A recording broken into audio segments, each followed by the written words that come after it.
Per mirtį tu pasauliui išganymą pelnei, žmonijos atpirkėjų tu būti sutikai. Tu mirtį nugalėjai, į dangų pakvietei, dėkingai aleliuja tau giedame linksmai. Tau danguje ir žemėj duota visa galia, ir tautose pasaulio tebus tava valia. Kol iš pietų ir šiaurės, rytų ir vakarų bus dangiškoji menė pripildyta svečių. Malonė mūsų Viešpaties Jėzaus Kristaus, meilė Dievo Tėvo ir bendrystė Šventosios Dvasios teesie ir tepasilieka su mumis visais. Apmąstant Evangeliją skirtą 16 sekmadieniui po Šventosios Trejybės šventės. Buvo vienas ligonis Lozorius iš Betanijos kaimo, kur gyveno Marija ir jos sesuo Morta. Seserys nusiuntė žinią: Viešpatie, tas, kurį tu myli, serga.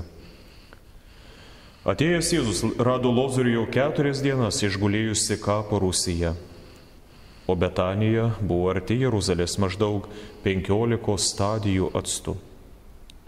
Daug žydų buvo atėję pas Mariją ir Mortą paguosti jų dėl brolio mirties. Morta išgirdusi, jog ateinas Jėzus, išėjo jo pasitikti.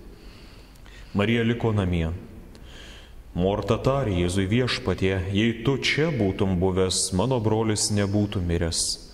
Bet ir dabar žinau, ko tik paprašysi Dievą, Dievas tau duos.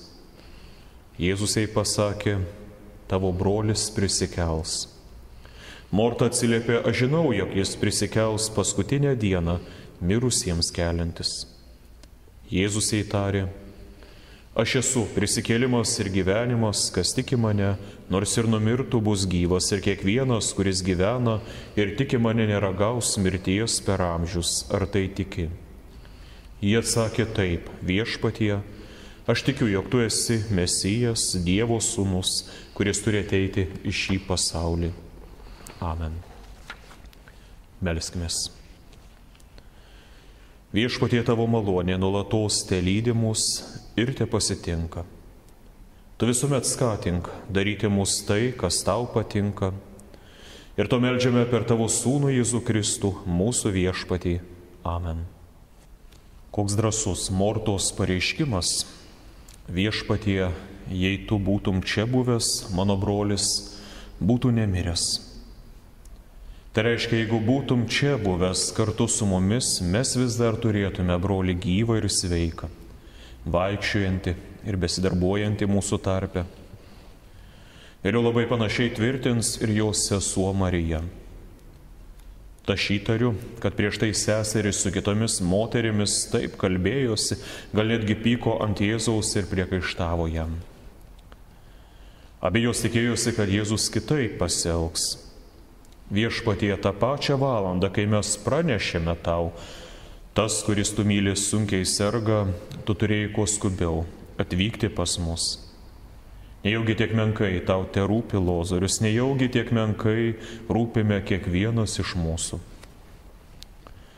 Kaip tu esi išgydęs daugybę ligonių, tikime, kad panorėjęs būtum galėjęs padėti ir mūsų broliui Lozoriui. Aš tikiu ir žinau, kad tu galėjai jį išgelbėti. Ir štai dabar jau 4 dienos prabėgusios, kai jis guli kapuose tarp mirusių, nors vis dar galėjo vaikščioti tarp gyvųjų, darbuotis. Ir tuose žodžiuose yra nebylus priekaištas. Viešpatie, kaip tu galėjai taip pasielgti su savo draugu? Kaip tu galėjai taip pasielgti ir su mumis? Ir kaip mums toliau pasitikėti tavimi? Taip kalba sielvartas. Taip kalba liūdinti ir kenčianti širdis. Seserys tikrai mylėjo savo brolį Lozorių, jo didžiavosi, jis buvo jų gynėjas ir atrama gyvenime. Ir štai matydamos, kaip Lozorius sunkiai suserga ir per trumpą laiką miršta, regi, kaip keičiasi ir griūva jų gyvenimai. O Lozorius dar buvo labai jaunas vyras. Jos iš visos širdies norėtų ir trokštų, kad viskas būtų kitaip. Ir jos pradeda ieškoti kaltų. Jos kaltina save, kad galbūt geriau galėjo rūpintis savo broliu. Jos kaltina ir Jėzų, kad šis galėjo atvykti anksčiau ir padėti mirštančiam savo draugui Lozoriui. Tačiau, kai ir mums norėsis ko nors kaltinti Jėzų arba Dievą, prisiminkime, kad Dievas viską mato šiek tiek kitaip negu žmogus. Ir gyvenimą, ir mirtį. Jei mirtis mums tai pralaimėjimas prieš ligą, prieš gyvenimą ir didelė netektis, praradimas, kai netenkama artimųjų, kai viską tenka palikti, tai, ką turėjome brangiausio, tai Paulius moko, kad tam, kuris gyveno su Kristumi, mirtis yra didžiausias laimėjimas, nes per ją jis įgyja viską, ko negalėjo pasiūlyti šis pasaulis. Tai, ką Kristus pelnė savo mirtimi, jis įgyja palaimintą amžiną gyvenimą su visais jo turtais. Marija ir Morta klydo, tvirtindamos: Viešpatie, jeigu tu būtum čia buvęs, mano brolis tikrai nebūtų miręs. Klydo, nes mes pilnai nežinome Viešpaties valios, išskyrus tai, kas mums yra apreikšta Dievo žodyje. O pats Jėzus gerai žinojo, kas vyksta su Lozoriumi ir jo namuose. Jis žinojo, kad Lozorius miršta, jis žinojo, ką jis darys, jis žinojo, kad Lozorius mirs ir prisikels, Lozorius taps gyvų liudininku būsimos Jėzaus atperkančios mirties ir prisikėlimo. Nors Betanija buvo nutolusi per tam tikrą atstumą nuo tos vietos, kur viešėjo Jėzus su mokiniais. Bet Jėzus netgi ir po to trumpo laiškelio, kaip Dievo sūnus, gerai žinojo, kas vyksta Lozoriaus namuose, todėl nuramina savo mokinius, sakydamas: ši liga nemirčiai, bet Dievo garbei, kad tai būtų pašlovintas Dievo sūnus.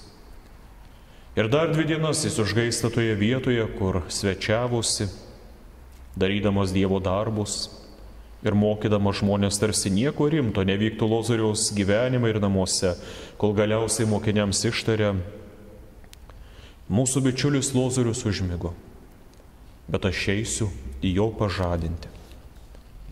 Kadangi mokiniai iki galo nesuprato, ką reiškia žodžiai Lozorius užmigo, tai Jėzus paaiškina savo mokiniams, kad Lozorius mirė, bet aš einu jo pažadinti.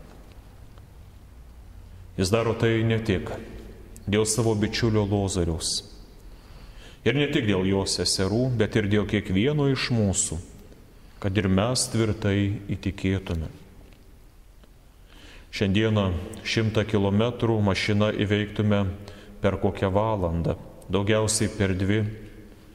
O Jėzus kelionėje užtrunka beveik 2 dienas ir tame turėtume pamatyti Jėzaus meilę Lozoriui ir jo seserims. Ką Jėzus nori tuo pamokyti savo mokinius? Pirmiausia, kad ligose, netektyse, gyvenimo sunkumuose ir netgi mirtyje niekada nepradėtume abejoti. Ar aš vis dar brangus Dievui, o gal Dievas mane apleido, gal Dievas mane pamiršo? Tegul jūsų tikėjimas niekuomet nesusviruoja. Ir antra, girdėdamas mūsų maldas ir prašymus, Dievas renkasi laiką, kad ateiti mums į pagalbą arba suteikti ją ir taip parodyti savo gerumą. Ne mes renkamės, ne mes Dievui galime nurodinėti. Mes tik galime nuolankiai paprašyti, kad pagalbos sulauktume kuo skubiau ir mums, ir Viešpačiui tinkamu laiku. Sakoma, kad draugą nelaimėje pažinsi.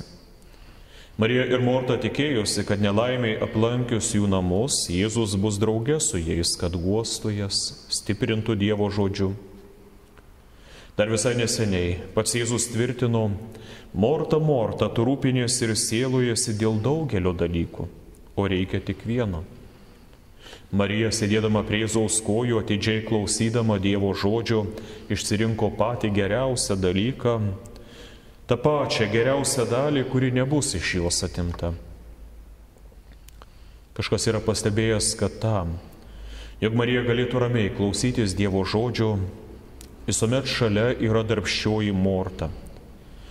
Rūpinasi daugeliu dalykų.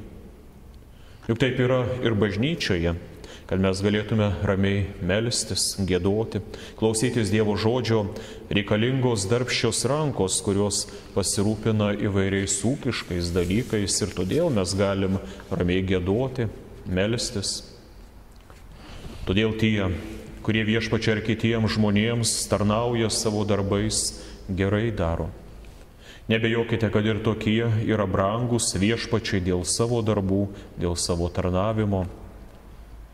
Bet čia Jėzus moko ir mus pamatyti, kad pati brangiausia pamaldų dalis yra ta, kuomet mes esame pamokomi Dievo žodžiu ir pamaitinami sakramentu. Ir tą akimirką Marija, netgi be jokių savo darbų, vien dėl savo tikėjimo, yra brangesnė Viešpačiai už visą pasaulį su pačiais geriausiais jo darbais.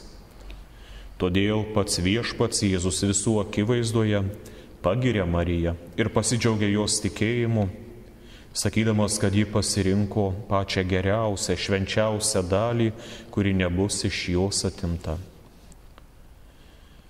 Kokia palaima visuomet prieš akis matyti šventą Jėzaus veidą, ar paveiksluose, ar ikonoje, ar kryžiuje. Jei Morta pradeda žodžiais ir priekaištu: Viešpatie, jeigu būtum čia buvęs, mano brolis nebūtų miręs, tai šventoji dvasia jos mintis nukreipia kitą linkmę.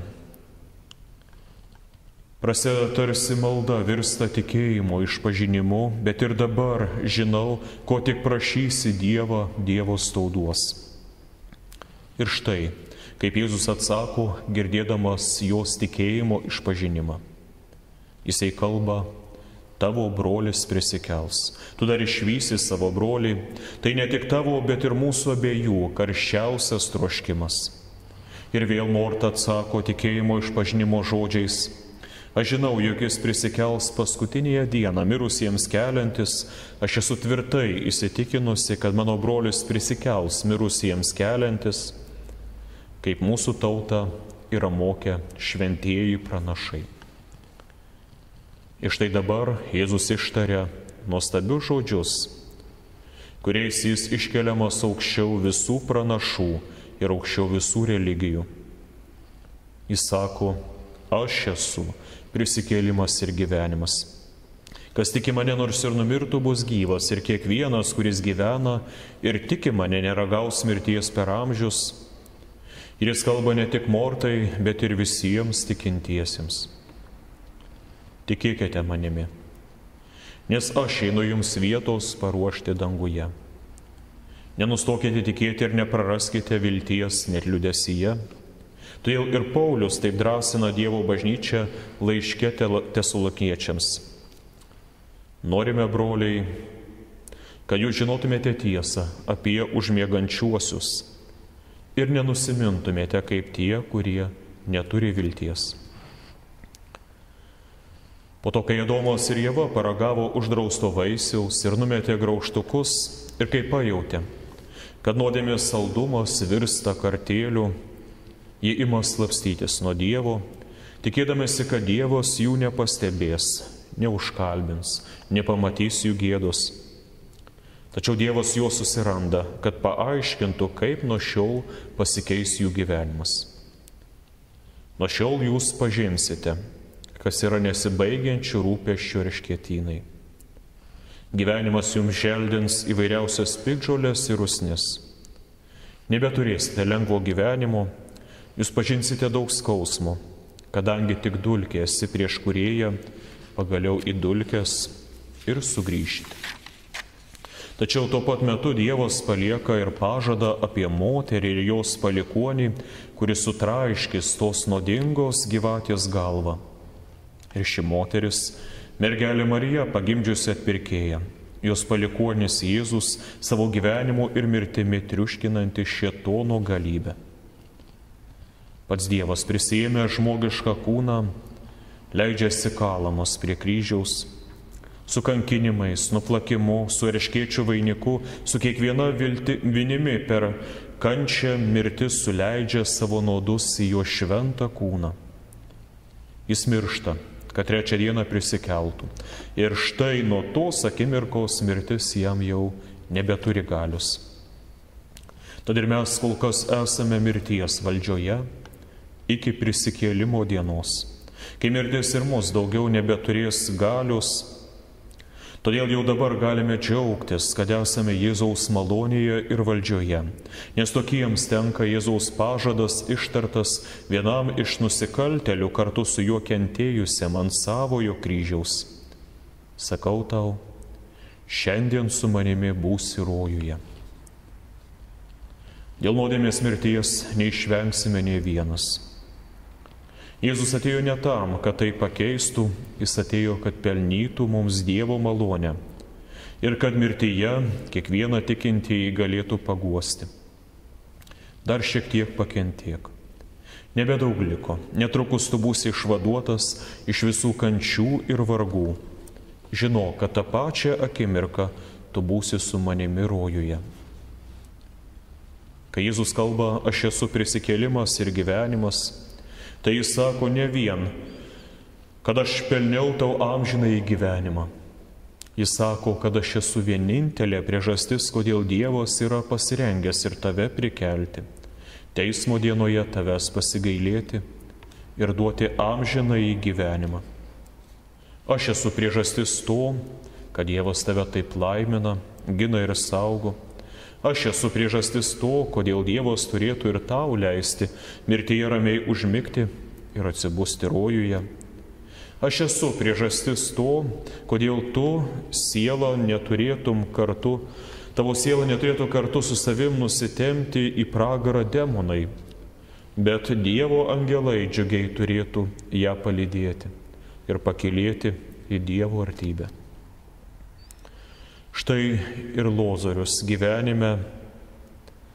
Jėzus parodo, kad prikelia savo bičiulį Lozorių ne todėl, kad šis būtų to jau nusipelnęs, bet vien iš savo malonės ir gailestingumo, kad mes pamatytume jo galią, jo šventumą ir dar tvirčiau juo įtikėtume. Amen. Mūs Dieve globok, mūs Dieve užstok taku, vedžiok į teisiuoju, būk duona skalse, tyra versme, mus laimink žodžiu savuoju. Būk duona skalse, tyra versme, mus laimink žodžiu savuoju. Mūs Dieve globok, mūs Dieve užstok, palaimink savo malonę, pašvęsk į tiesą šventą dvasią, lydyk šioje kelionėj. Pašvęsk į tiesą šventą dvasią, lydyk šioje kelionėj.